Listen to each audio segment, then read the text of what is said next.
Yo, it's yo, boom. Y'all listen to cut. So today, bro, we finna watch testing awful TikTok investment strategies. Now, hey, this popped up in my recommended. I clicked this, bro, because sometimes TikTok, they be having some, you feel me? They be having some dumbass investment strategies. Everybody knows, bro. You wait for the dip, you buy, then you wait for the up, then you sell. You feel me? You can do that shit quick or slow. No, my nigga, all you gotta do is check the graphs, check the data, check the years, and see the trend. You feel me?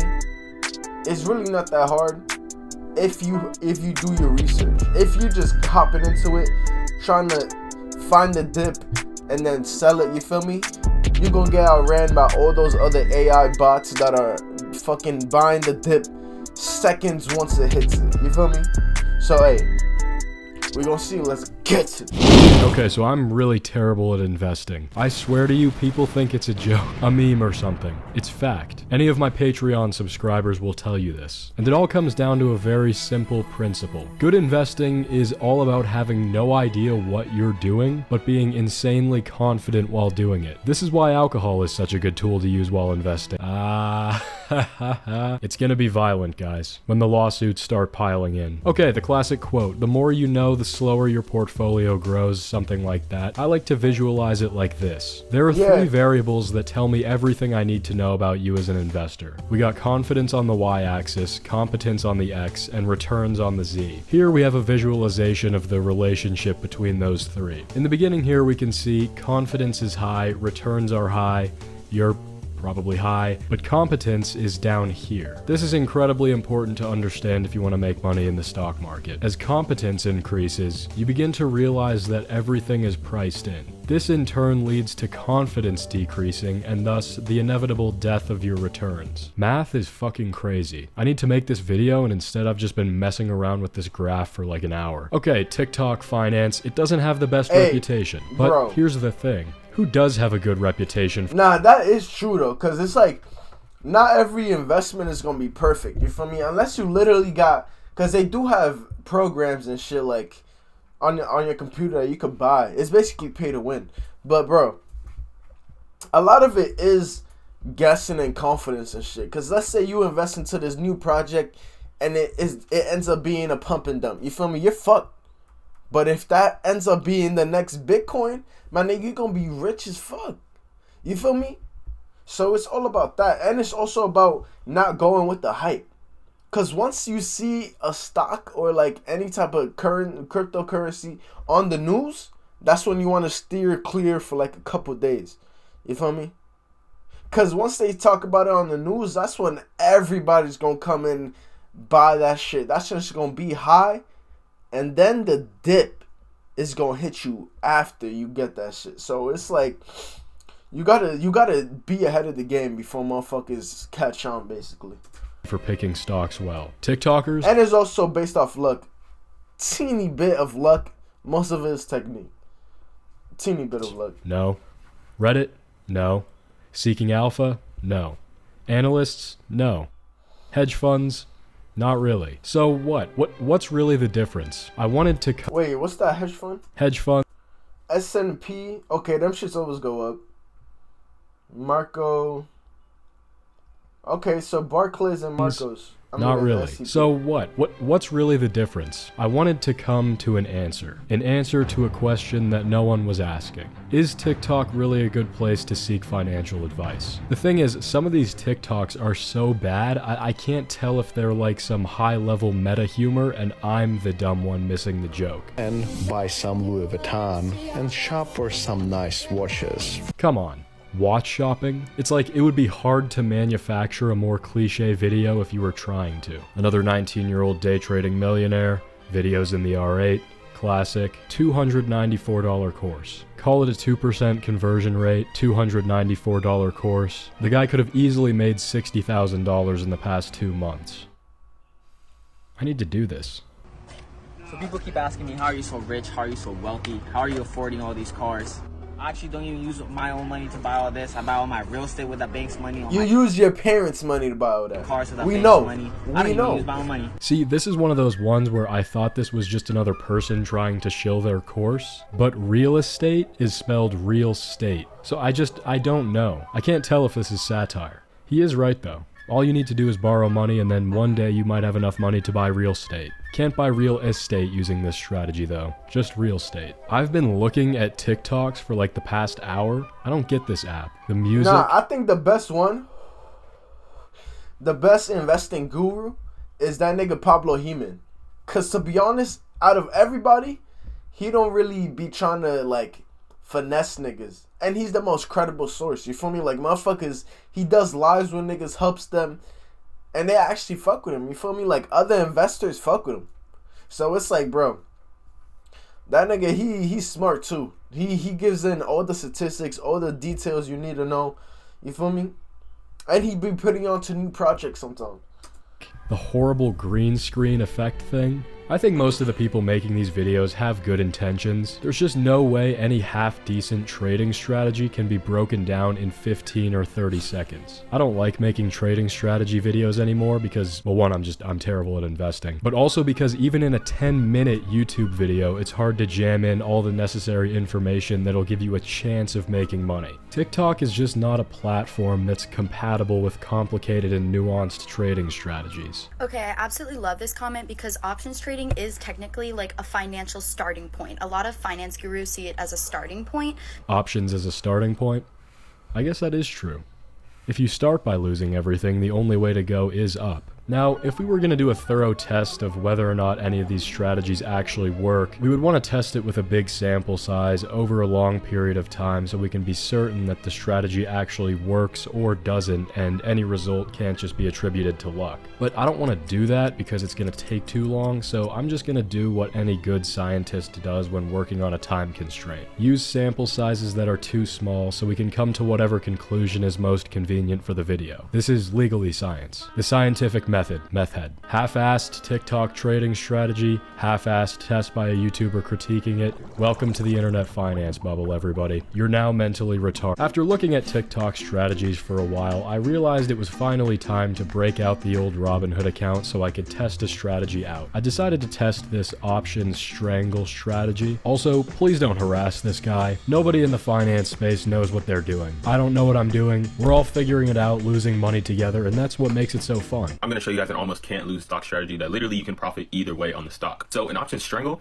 basically means that you're buying a call and a put at the money. Basically they're next to each other. Then when you do that, all it needs is a significant move up or a significant move down and you profit either way. Literally most stocks either go up or down. They're not very choppy. So you literally profit either way and you give yourself enough Bro, obviously. All right. So my favorite stock to do this with is AMD. So AMD has been having significant moves in the past few days because it usually shoots up. And if it shot up this direction, we could have unlimited profit. And your max loss is only what you paid for the strangle. I chose this one because I think a lot of people would hear how simple it sounds, and think, I have literally just found free money. When in reality, I think this is probably one of the worst option strategies you could introduce to people who don't really know what they're doing on TikTok. Financial starting point. Here's why this shouldn't work. The volatility you're anticipating is already priced into the option. If you want to make money, the stock's move up or down has to be larger than the market's anticipated volatility. Beyond that, the market already tends to anticipate future volatility to be higher than it actually is. So what people on TikTok hear is, I can make money if a stock goes up or down. This is free money. In reality, it's just a process of you getting fucked from every possible direction, I promise. But that's all just the acidic above the shoulders mustard shit. That's all theory that doesn't really matter. I'm just gonna forget everything I know about why this shouldn't work and go for it. He uses AMD as an example in this video, saying that it's been highly volatile for the past few days, which means buying a strangle is a good idea. Once again, intuitively, this is the exact opposite of what you'd want to do with this strategy. Our strangle makes money if volatility increases. People consider volatility to be mean reverting, so the last thing we want to do is buy when volatility has recently increased. But once again, theory,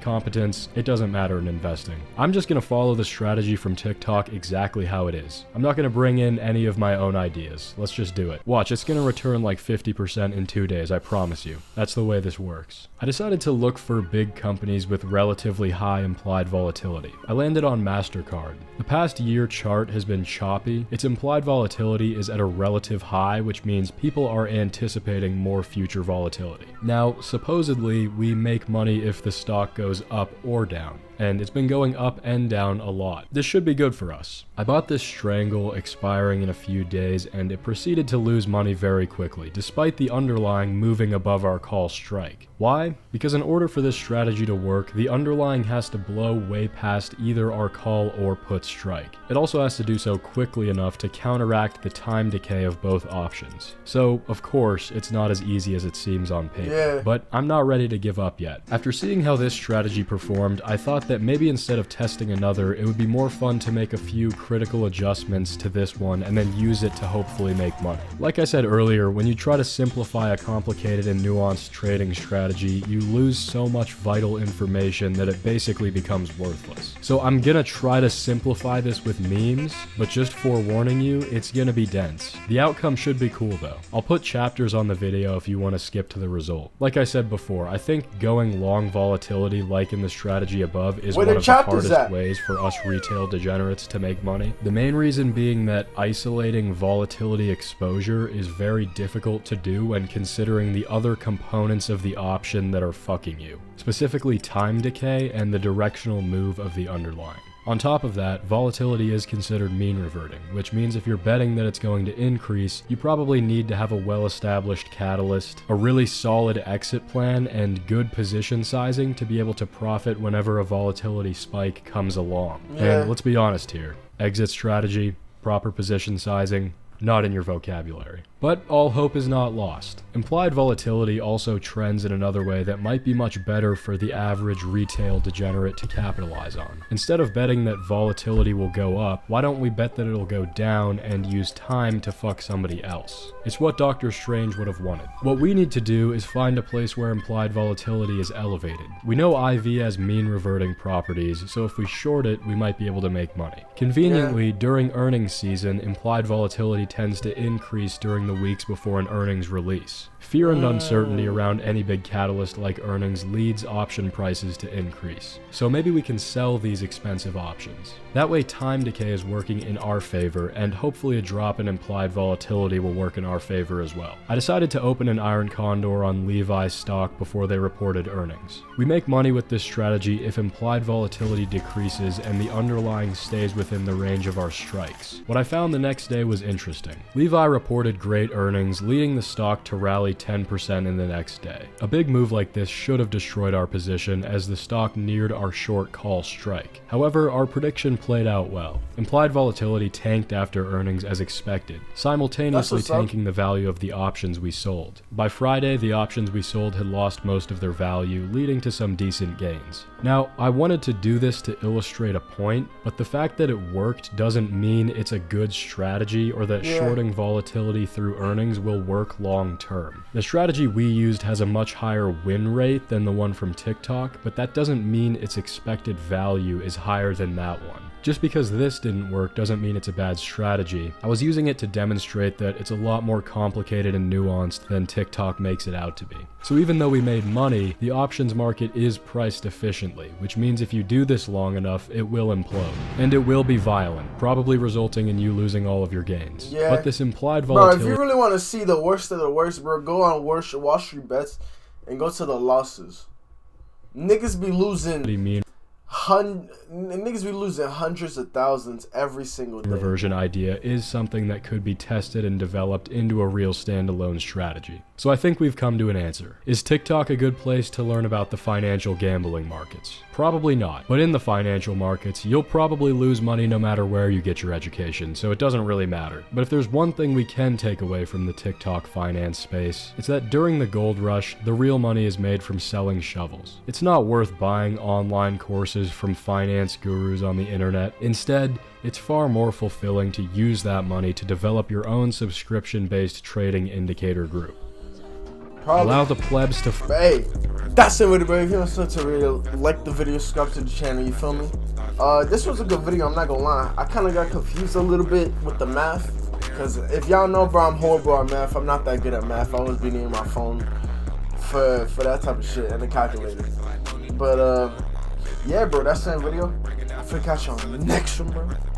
Stay safe.